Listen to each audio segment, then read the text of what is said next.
Okay, so hi everyone. My name is Kerry Hecht. I'm the CEO and founder of 10K Humans, and today we are talking to Jason Kramer. Jason, why don't you take a second to introduce yourself and tell us a little bit about Vital Findings?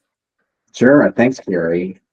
So I've been in market research my whole career, about 26 or 27 years now. Started with political polling and moved into entertainment research, was at Lieberman Research Worldwide, then moved to Nielsen. Yep. Started a company called Interpret, but left that to do my own thing, and that's Vital Findings. So been around for 15 years. It's actually our 15-year anniversary. Oh, that's great. That's quite a milestone. We're actually hitting 10 years next year, which I can't even believe. It still feels like a baby, you know?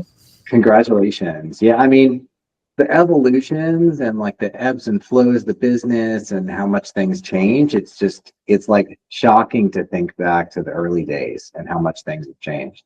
Yeah, it is. It really is. And I would say not even just how things have changed in the landscape, but also you like yourself as a CEO.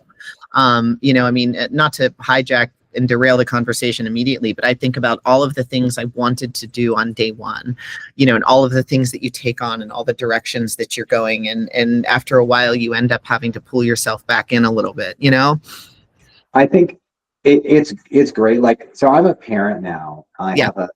I have a 2.5-year-old. Oh, And one of the things I love about being an older parent is that all that patience and gentleness that you have to have as a parent, it comes through into my business life. So I'm definitely like a very different business owner than I was 15 years ago. And I think a lot of it's because of that. yeah, I think that makes sense. I mean, there's nothing that quite mirrors you like your children, right? Mine is about to turn 22, which is sort of bonkers. And I can't believe that I've got an adult, but it has been, they worked for me for a little bit. And that was also a really interesting thing because they bring a whole different perspective because they see you as a parent as well as a boss, and not just a boss to them, but a boss to other people. So that was, when the time comes, if you're still doing it and they want to, I actually do recommend it because it really does kind of bring a different kind of focus to the business. So anyway. And I think my 2.5-year-old has a lot to bring to the table. I just haven't Right. seen the research applications yet. Right now it's chicken nuggets, right? They love their chicken nuggets. Okay, so tell me a little bit more about Vital Findings, the origin story, and what makes your approach to custom research different right now. Yeah, so I mean, we're a full service research firm, and I love that. I love DIY tools, but I feel like one of the advantages that we have is to see what's out there, pick and choose, bring kind of the best to our clients. In terms of origin story, this is 2010. I was really inspired by design thinking and design research. I was really kind of riveted by Tim Brown and what he was doing at IDEO. And I was also used to working for these big market research firms like Lieberman and Nielsen, office towers, cubicles. And I just felt like no change comes from that. Like sending my clients hundreds of slides of PowerPoint decks. I just wasn't seeing the impact that I thought that research could have. I also felt like research should be more creative and more fun, more dynamic. And so we got some office space in Culver City that was like loft style space. We did a lot of training. We did a lot of like experimenting with new things, design thinking approaches, like lateral thinking brainstorms. Yeah. Even like did a project where we designed new cell phones. Yeah. Back when we worked for LG Mobile when they were a big force in the industry. And things kind of took off from there. Started with entertainment research, but gradually moved, we still do some of that, but moved more towards complex industries. Yeah. A lot of B2B, insurance, financial services, B2B tech, where I felt like the differentiator is almost like a moat. These are complex industries, they're difficult to understand, but once you get it and you're used to talking to brokers or physicians, diabetes patients, once you're used to that, it becomes a heck of a lot easier to get more work in those spaces. Yeah, I think it's because we've known each other quite some time. I think we first met when I worked at Dub. And one of the things that I was always really impressed by with you and your organization and the people that you hired was first your embrace of new technology, but also the how participant centric the research design always is. And I think that we as an industry forget about that quite a bit, right? And it's one of the things that I tend to champion. But when you talk about having fun with it, or white space sessions that involve, or lateral thinking sessions that involve participants, that's the kind of stuff that really gets their juices flowing too. And we really get the best out of them. It's interesting that you mentioned that. We just launched kind of a soft launch, our Qual Lab, which is our qualitative practice. We've always done Qual, but I wanted to have more of a focus on it. And I think Qual is a little bit of a lull right now, like it did, right after the pandemic. I think there was a big explosion, and now there's a little bit of a pullback. But I feel like Qual is evolving to be way more participatory, collaborative, a lot more. We're seeing a lot more co-creation. We're seeing a lot more like in context Qual, moving away from traditional focus groups. Yeah. And yeah, so I think there's a lot of room to push the envelope on what creativity could mean in our industry. And I think, Qual has always been the springboard for that. Yeah, I think you're right. Because you get a little bit more, well, you just have more flexibility, and Qual is, at least in my mind, all research should be designed in a way that meets participants where they are, but Qual, it's a little bit easier to execute.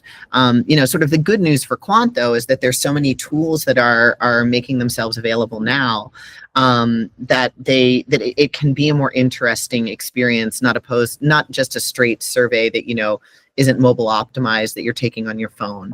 I think that Quant is in for quite a renaissance as well. In the not too distant future. I think it's already starting. But yeah, qualitative, it's always been a passion of mine. And I like that you can come up with, kooky ways to entertain the participants, but also still get what you want, and meet the objectives of the project. So with that in mind, from 2020 to now, what are the biggest shifts you've seen? So, we talked a little bit about some of this, but qual at scale, synthetic data, platform and workflows, and as well as client expectations, because I think that's an important thing to have rolled into this. Yeah, no, this is a great question.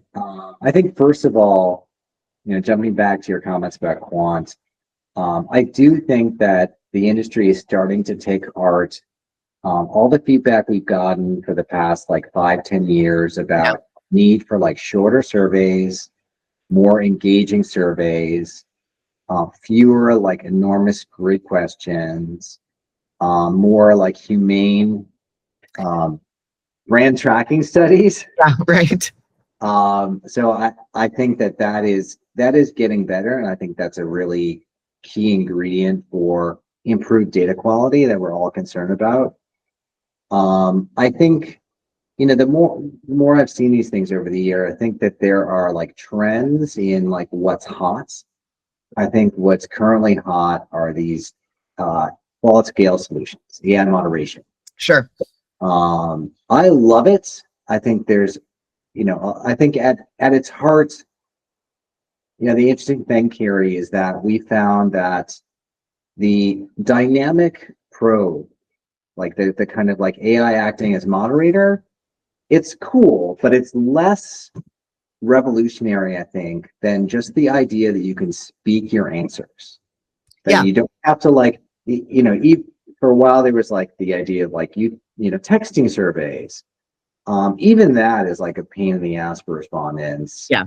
Compared to like just being able to say what you think. And I feel like you get much better, richer feedback at scale. You let AI code it. Yep. So you're coming up with themes versus, like some analyst writing the pick list. Right. And I think ultimately, like, that's a better respondent experience, and it's getting you better, richer data. Yeah. So I think that shows a lot of promise for us in the future. In terms of like other things that I've seen, like in terms of what clients want stories. They Yeah. want to know, like, what do I do with this data? And I think that, over the past 5 years, probably over the past 10 years, companies have access to all these different data sources, right? You've got more companies moving towards, digital services or like app-based delivery. So they're getting huge amounts of behavioral data. They can push out A/B tests very easily. You got digital advertising overtaking the traditional advertising. So companies just have way more data sources than surveys and qual. And so you kind of have to fight for attention. Yeah. And I feel like I sense this a lot from my clients, that it's tougher than ever to break through. And what breaks through is the story. Yeah. Yeah. One of the conversations that I had recently, and it was with Sunita Manwani of Forum Personnel, and she was talking about how we as an industry have gotten away from not just the storytelling, but also providing advice on next steps, right, for the brand. And I thought that was really interesting. And so she was suggesting that, the more strategic consultancies are the ones that are and brand consultancies are the ones that are thriving, as opposed to what we would consider more traditional market research agencies. And I thought this was really interesting because I feel like it's when I started, the job was to make suggestions, about what to do next and how to apply the data. And so I was kind of, and maybe it's also just the kinds of companies that I've worked for, which have been more boutique agencies and that kind of thing, where they were providing the strategic advice. So it was curious to me that there was this gap or this time period where you were just providing more information without really any direction on how to apply it or what to do with it. And so I think and obviously always, a story is going to hit home more than, the PowerPoint presentation that we've all been trying to kill since, 1939. So I'm glad to hear you say that. I'm glad to hear that your clients are asking for that, because I think that's a good thing for our industry, right? If we get back to our consultancy roots, then I think that a lot of the problems that have been cropping up recently, like data quality issues and things like that, which inherently diminish trust a little bit in what we do, that getting back to being consultants can bridge that gap a little bit better. I think it's an interesting problem. When I think about, like, where is the distraction coming from, when so much of the overall market, just the business market, is telling us, like, you need to scale. Yeah. You need to be a tech platform. I think the last thing that this world needs right now is another market research survey platform. Right. So I think the kind of thinking that creates, though, is that, we're trying to, like, get our research done as quickly as possible with as little human interaction as possible. And I've always wanted to go the opposite direction. To me, that's just so, data for data's sake is just so boring. Right. Yeah. So I want vital findings to be highly consultative, and I want people to think of our people first. And I think that the consulting side of our industry doesn't always get the attention that it deserves, because we're really making meaningful change. Yeah, I think you're right, and I'm glad that you're calling it out. I think so. Let's build on this a little bit with the next question, which is because of course we're going to be talking a lot about AI, for part of this conversation. So, if AI is driving, of course, a lot of the conversations around speed and scalability. So, where has AI actually improved research quality rather than just speeding things up? And can you share one or two shipped examples that perhaps you've seen within your own organization? Yeah, no, that's a great question. I think AI is transforming our industry like it's transforming every industry, and I think we've got the same challenge that a lot of people are seeing in the market, in that there's so much hype. Yeah. So that we were talking about the AI moderation platforms. I love them. I love this solution. But Kerry, like, there are at least 20 or 25 that I'm aware of. There are no less than 8 exhibiting and speaking at the market research event next week. Yeah. For a client, how do you take that in? How do you sift through that and understand, they do have some differences, but for the most part, it's the same kind of interaction. Sure. Um, And not all of it is voice based, right? So, and depending upon the solution provider, their position on whether text or voice is better is simply what their solution offers. So I think that that's also some of the noise that it's hard to sift through. So despite the noise, I think quality scale platforms, particularly the ones where you can speak your answers, I think that is a huge change. Yeah.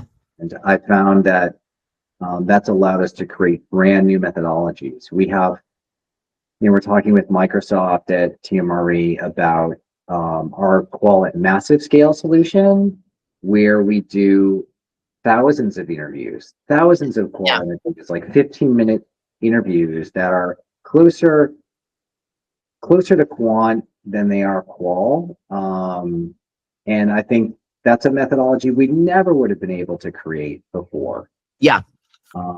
So I think I'm most excited by the opportunities where we're creating places for research where you couldn't do that before. Yeah. Yeah. Yeah.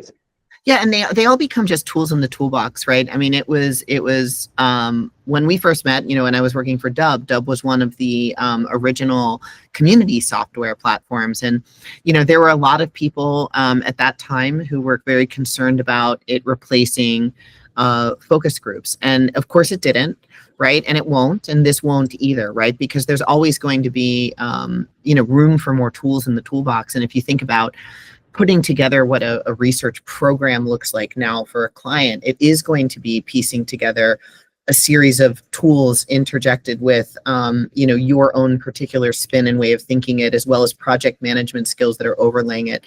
And I think that to me, that's a really exciting proposition. Like, I love, I love creating different ways for people to interact, so Qualit scale can now be punctuated with some absolute, rock star face-to-face interviews to bring those stories to life. Yeah, I think it was at Quirks in LA where a presentation I saw, I can't remember who it was by, which is such a shame because I don't want to not be able to give them a shout out, but they were talking about being able to do thousands of interviews from launch to their analysis, which I'm assuming any agency that was using that would then provide their own analysis on that analysis, right? But in like 72 hours, they were able to get through something like 3,000 interviews, which is mind-boggling, but very interesting. Another way that we've used Qual Scale is doing focus groups or co-creation sessions. And then people always have this question coming out of that kind of wall of like, how does this scale? Right? Yeah. Like we spoke to 24 people. Like, yeah, so I feel like we now have this additional tool where we can say, okay, well, we learn these things. Now let's see if they scale. Now let's take this to 100, 200 people and see if the findings still hold and where they might be different. Yeah. I think that kind of fusing of methodologies is really exciting. Yeah, I would agree. I would agree. So, talk to me a little bit about the AI research strategist role that you guys are hiring for. How does it fit in with your roadmap, and what would success look like at the 6 month and 12 month mark? Yeah, so the AI research strategist role, it's brand new.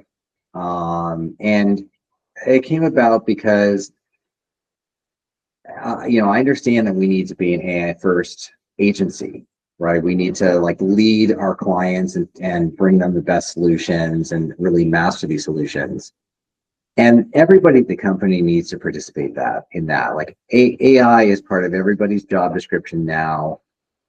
Everybody at the company uses different AI tools, but no one person is like focused on that, right? No one person has the breadth of scope, I guess, to be able to see all these tools and how they fit together. And that's a key piece that I think we've been missing, and that's what I'm looking to add with this role. It is a tough search, Kerry, and I will say, like, we've done a good bit of hiring this past year. I think we've brought on 5 new people. That's great. Good for you. Thank you. And those are like easy scope position, right? Like we have these kind of roles, we know who does well in them, and we know exactly what we're looking for. This role is more of like a treasure hunt. Yeah. It's part of it seeing like what kind of talent's out there. Part of it is seeing what kind of exposure other people have to the market with AI. I'll tell you that I think that our team has more exposure than people at some of the other agencies from the candidates that I'm seeing. So it has been like a challenge to find the right person. And I'll admit that it's been a journey. Yeah. Yeah, I believe that. I mean, we've been obviously playing in the AI space too, because you have to be. And so we realized that the most practical thing for the kind of company we are was to automate back end workflow, right? So something gets signed off in HubSpot, you hit enter, and then this whole series of automations kicks off that do all of the organizing of the files and templates creation and all of that stuff, all the way down to pulling and sorting data files and all of that, those kinds of things. And it was, when we first started thinking about it and first started talking about it, it was one of the more challenging things to even orient yourself around, because I think that there's what do you know? What do you not know, right? What do the people around you think they know? What don't they know?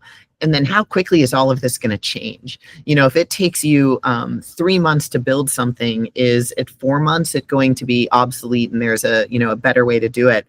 And I think that even with the AI tools, like, you said, I mean, I'm a demo junkie, right? So I want to watch as many different demos as people are willing to give me, because it excites me about the industry. And I feel like that just is how you keep learning. But some of the tools you get in there and you realize that it's just a reskinned version of something you could do for free.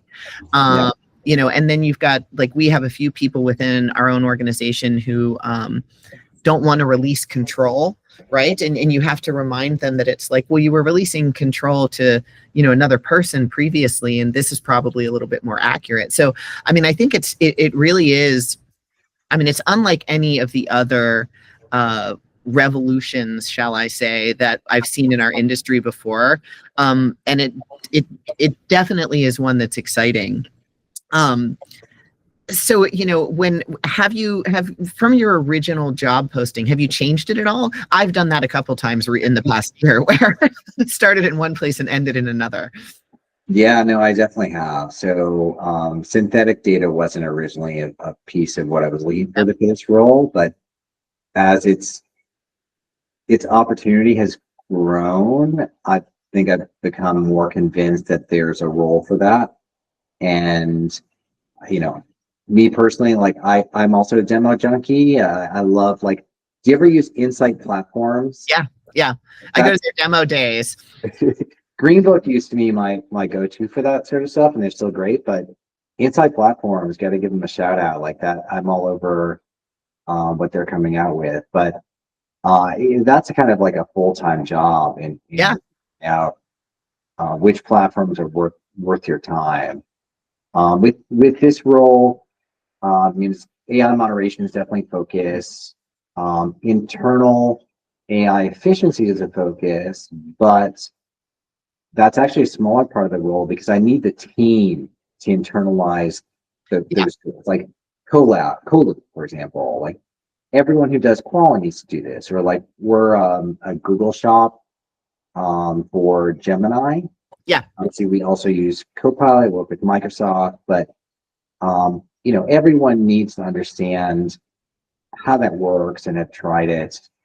But synthetic data is kind of its own thing, and it's more technical. It's tougher to sift through reality from hype, Yeah. probably toughest, to be honest. So that's a place where I felt like I really needed a person to kind of help us master that.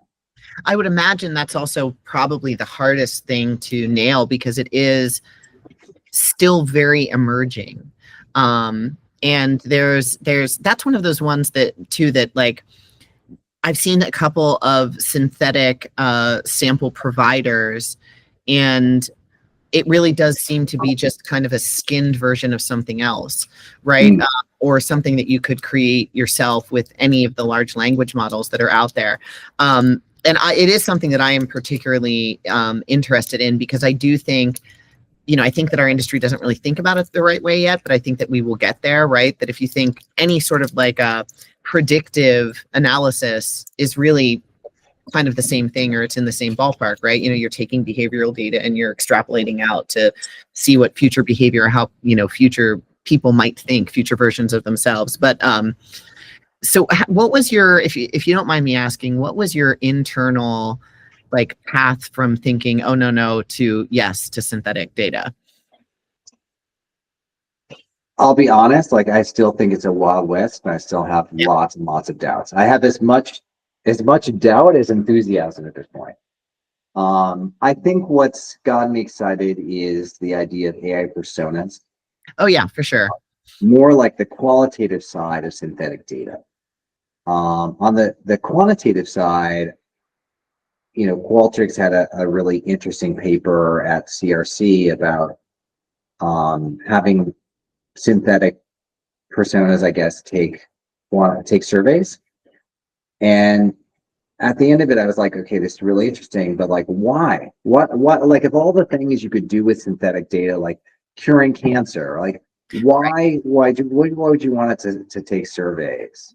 So, and as many like positive uh, studies that I've seen coming out of the synthetic data providers, for every one of those, there's some sort of negative example showing that it doesn't work. So I'm not sure exactly what to think there. On AI personas, I like it because you can see the conversation, right? You can Yeah. interact with an AI persona, and you kind of understand for yourself to what extent does this make sense? Do I like buy that they are who they say they are? Yeah.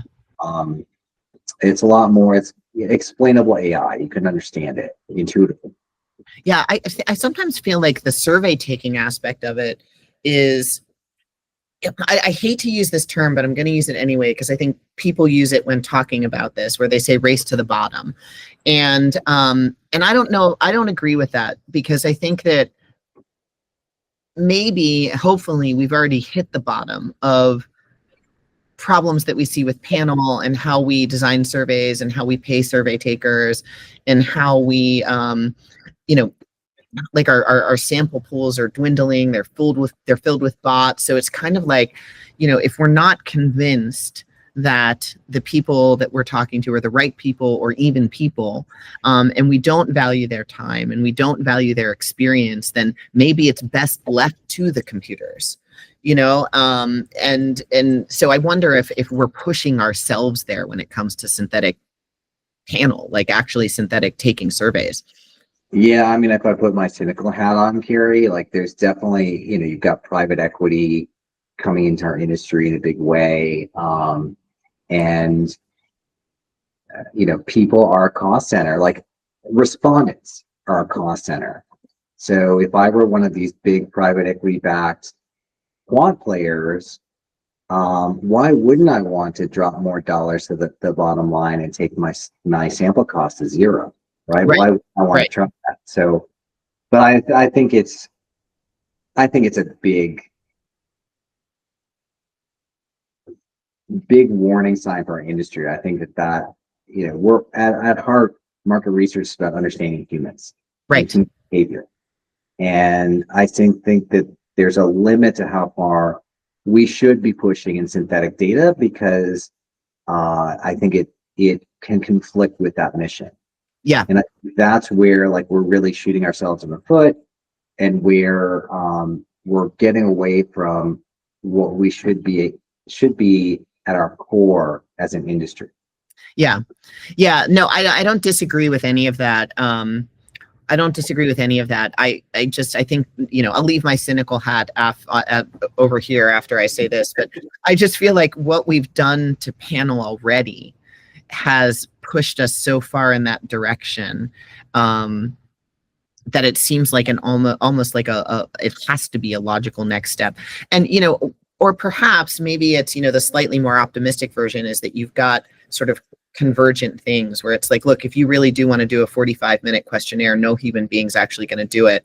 So we have to run those things this way. But when we're talking about using conversational AI to actually get survey volume of responses, we can do that with real people over here now.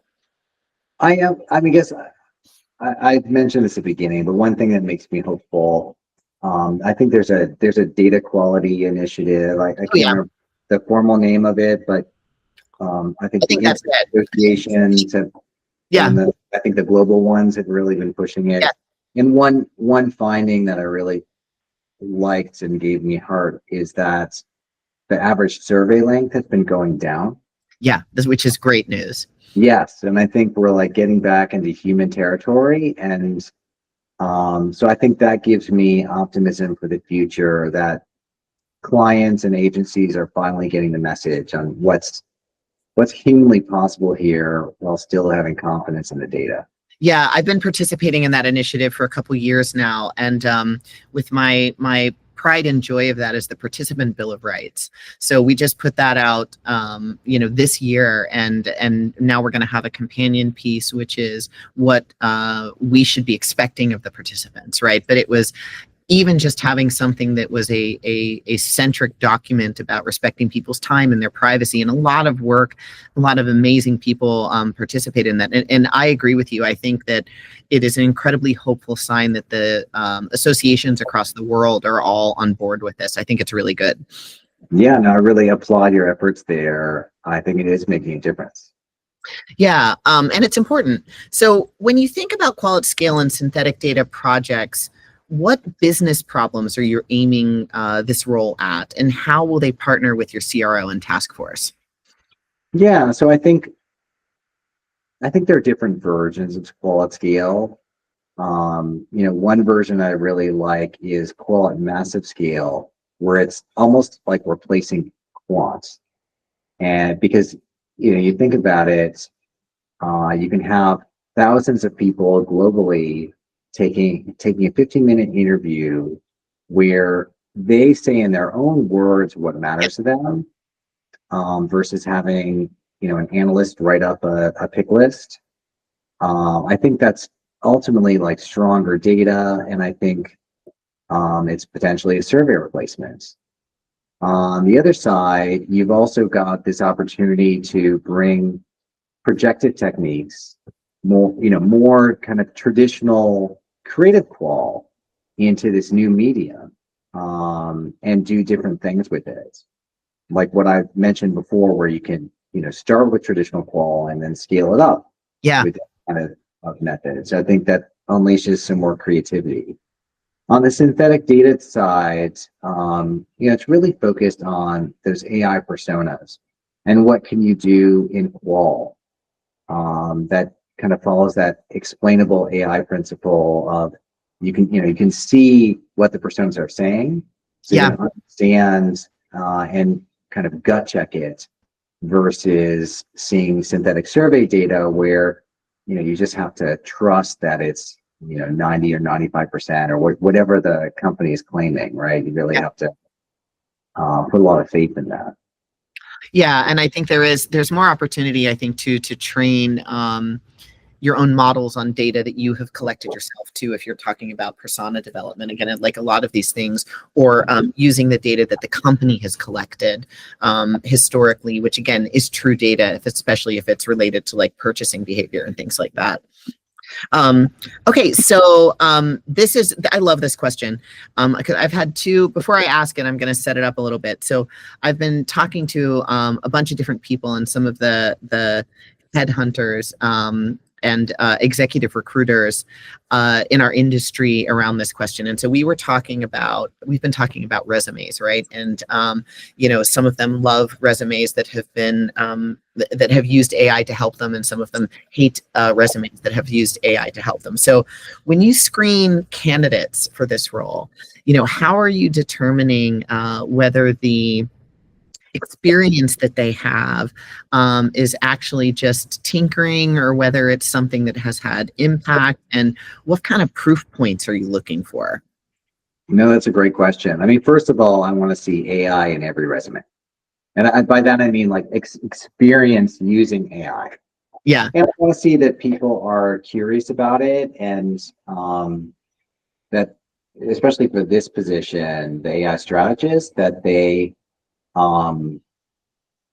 self-directed. Yeah. It's not just they're using it as part of their job. But I've also seen resumes where AI isn't mentioned at all. And in this current time, Kerry, like, it just strikes me as kind of missing the boat. Yeah. If people are missing some AI experience. Just as a hiring manager, like, I've had some people write thank you notes that were like tool AI. Don't do that. We're smart. We can easily figure this out. Like, we're human AI detectors.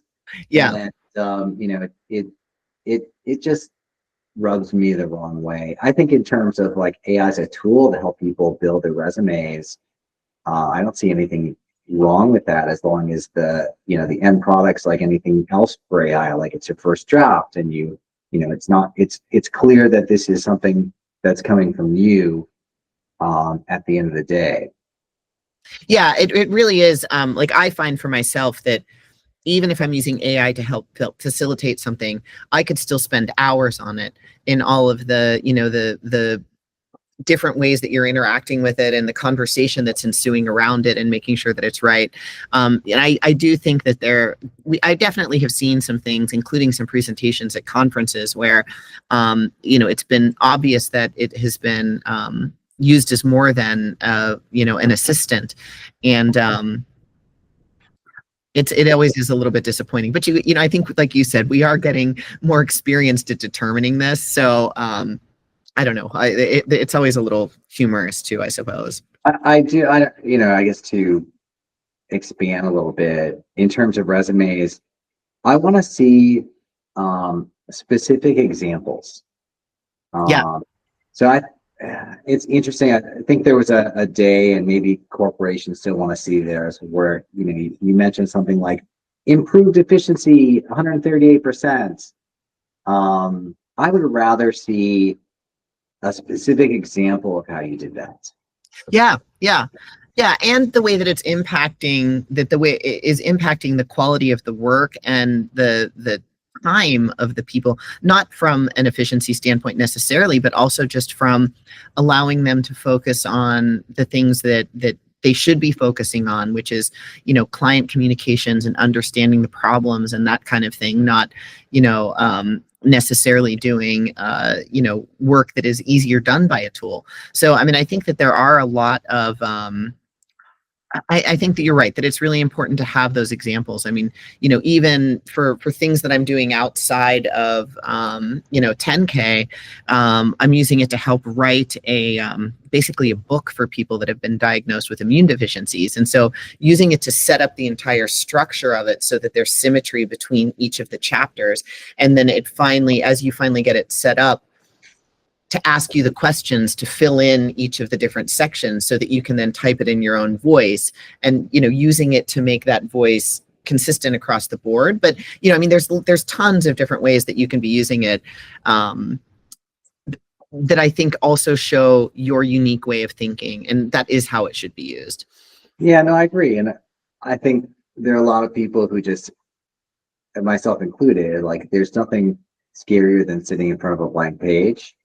So if you can have a little bit on that page, and AI can be your tool to help brainstorm that, I think it's a great thing. Yeah, I mean, I've definitely been, done research on things where it's given me a result that made me realize I didn't ask the question the right way, and opened up a whole new rabbit hole to go down, for good or for bad, right? That you realized, oh, okay, wait a second, I wasn't thinking about this in the way that it thought I was, and now I have 15 more questions that I need to research. So I mean, I think obviously it's incredibly powerful. Okay, so for researchers with 5+ years in qual and quant, what technical baseline is enough? And which craft skills still carry the day with the clients? I think this is, you'd mentioned that you'd hired 5 positions this year, and now AI has to be a part of how everyone is talking about what they do. So I think this question is really good in that context. Yeah, so I still want to see qual expertise and quant expertise, and I want to see examples of that. I think, I mean, in the CF resumes that I've been looking at, some people mention like mixed methods, or use like maybe a catch-all term, when I really want to see a little bit more specifics when it comes to those two things, and exactly what have you done. And I guess I think, again, AI should definitely be something that you mention in your resume, and like how you've used it.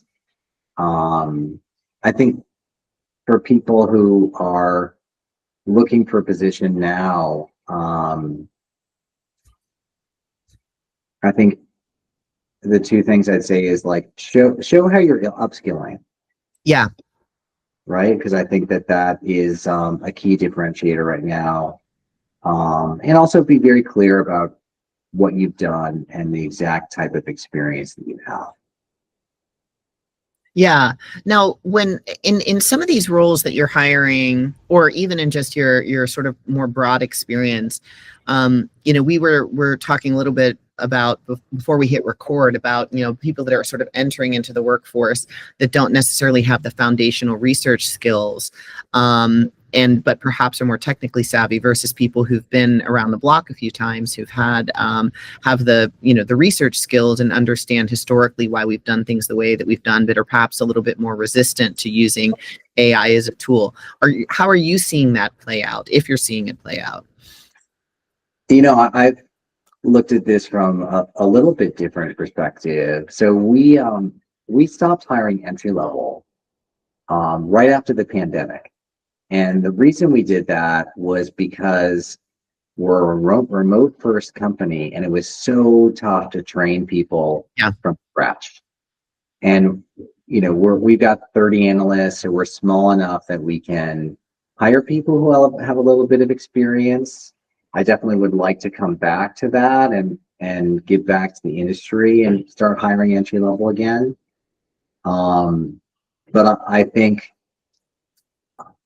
from what I've seen, actually, it's the more experienced researchers who have been more aggressive at reskilling. Yeah, that's good. Going back and training themselves, taking courses, and I feel like they've been more proactive in that than some of the younger researchers that I've seen. Yeah, that's interesting. I think too, our industry has I always feel like our industry does a very good job of mentoring. And I'm wondering, how that plays out in an organization like yours, especially when you're trying to bring so many new skills into the team. So everyone has a mentor at the company who can kind of show them the ropes. We have like a VF way that we use to train people on how we do things.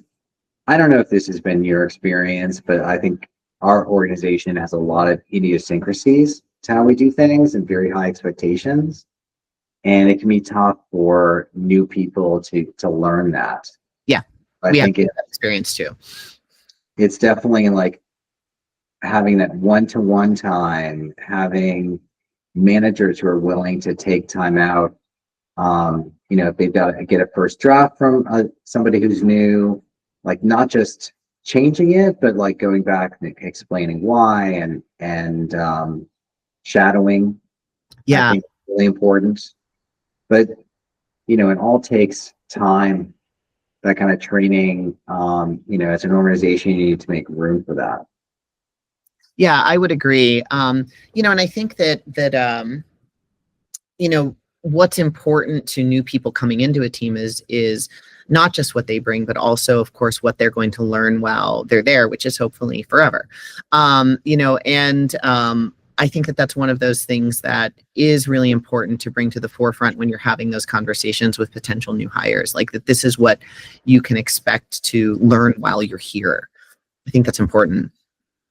And I guess for one thing that's changed a lot, Kerry, in the last 15 years is how much I've focused on culture. Yeah. And when we hire people, like there is this culture aspect that's impossible to quantify, but that you kind of just know from talking to somebody. And I think it absolutely like makes or break a company. Yeah. And I think that people maybe don't pay as much attention to that as they should. Yeah, I think especially with remote companies, to your point, I think that that's a little bit harder to foster, but it can be, make a team as cohesive or not. And we've definitely over the course of the year seen times when we're tighter and times when things are a little bit more fragmented. And it really is an important thing. Culture fit is very important. I agree. Okay, so if someone wants this kind of role in 3 to 6 months, what should they be building in their skill set now? I think a lot of these tools will give you a free demo, or Yeah. you can try them. And I think that being able to say that you've actually used some of these new tools, it shows that you're proactive. It shows that you're working on upskilling, and it shows that you're diving in, and that kind of attitude, I think, will take you a long way. I also like Maven, I think, has some courses on AI tools. I think just you'd be shocked. I don't know if you've done this, but like the no code tools. Oh yeah. Where you can go in terms of like creating your own app or something. Yeah. It's fascinating. And I think that just trying things like that, I think that's definitely something I look for in this role. Not a lot of people have gone that far, but I think it's definitely something that people should try, if only just to figure out how advanced all these technologies have become. Yeah, I would agree with you. Which kind of leads me to a second sort of follow-up question here. How many of the tools that you guys are using presently are specific for market research, were specifically built for that, versus tools that are available either to the broader population or perhaps more general in their development? I think most of the AI tools we're using are market research specific. An example, Coloop is something that we use. And, when you're doing market research, let me start over.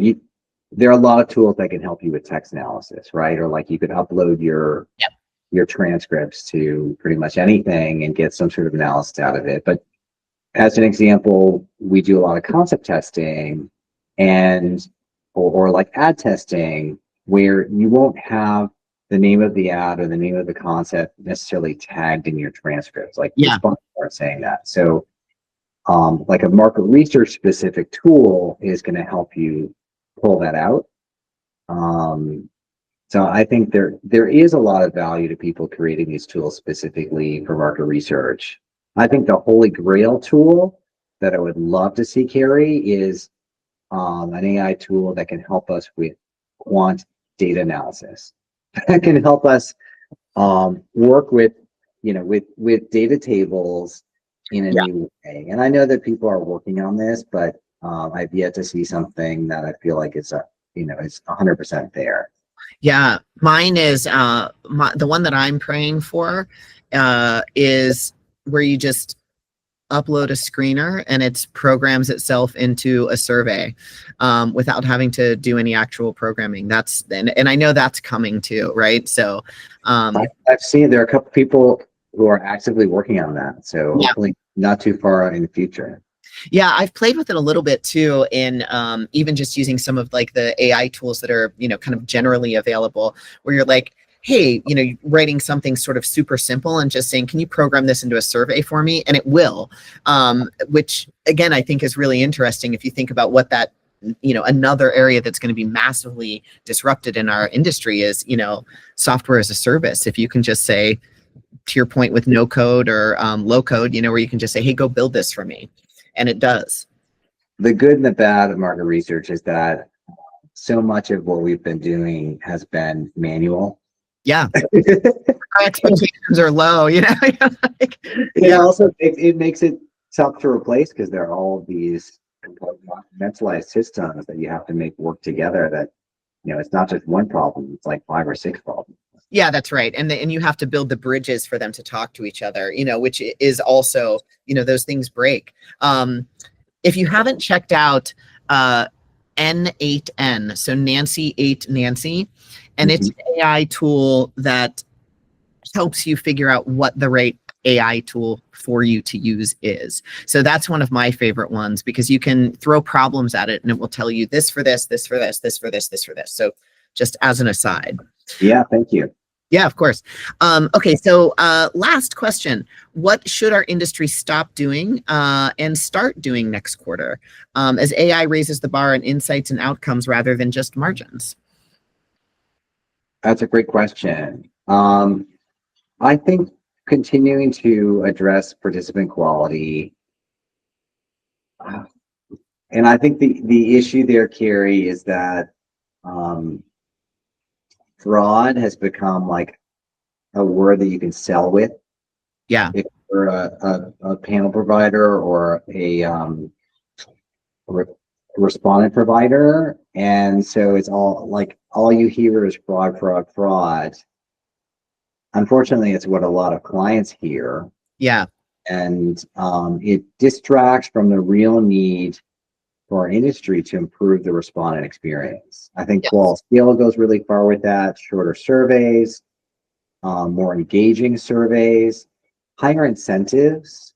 If we could just pay like $2 or $3 more for completes, if clients were willing to just absorb like an extra couple $1,000s on a project, which I don't know if they will or not, but I think that could go a really long way to improving the quality of our data and like helping to get rid of that problem. Yeah, and bringing in new people. I mean, that's one of the biggest things that I think that we struggle with and will continue to struggle with unless we do make some of these foundational changes is that, taking surveys for people is a side hustle. And there's a ton of side hustles right now where people can make more money doing, whether it's DoorDash or Instacart or Uber or whatever, and they can do it in a way that works for their life. And so if you look at a person that has a gig economy job and they're making $25 an hour, and then you look at ours and we advertise in a way that wants to attract people to the database in order to make money making surveys, and then they're making $1.03 an hour. So we need to change the value proposition for them. And I think that, if we want young people to engage with our industry, and we want, the people who are going to be spending their money 10 years from now to participate in research, we have to meet them where they are a little bit better. I agree. I take heart by all of these new AI tools. I think that is a place where technology hopefully will help save us in giving us much more engaging experiences for respondents who want to have their voice heard. Because I think ultimately, that's a key payoff for people if we could just get that right. Yeah, I think that you're right, and I do think that the tools that are designed to interact with people the way that they're interacting with the world are definitely going to get us farther than we are now, and I'm excited about it. I mean, I think even when you look at the way the AI moderators are, I mean, have you surely you've participated in them because obviously you're using them, but where they have the sound wave that goes across the screen as it's talking to you, and there's something very sort of soothing about it, which is such a different experience than getting frustrated with a survey that won't load, or that kicks you out or whatever. So I think that I think that we're in for a new age, which is an exciting one to be a part of. I agree. I think everything we've said, I feel very optimistic for our industry. I know it's a challenging time of disruption right now, but I do think on the other end of it, we'll be a stronger business as a result. Yeah, I agree.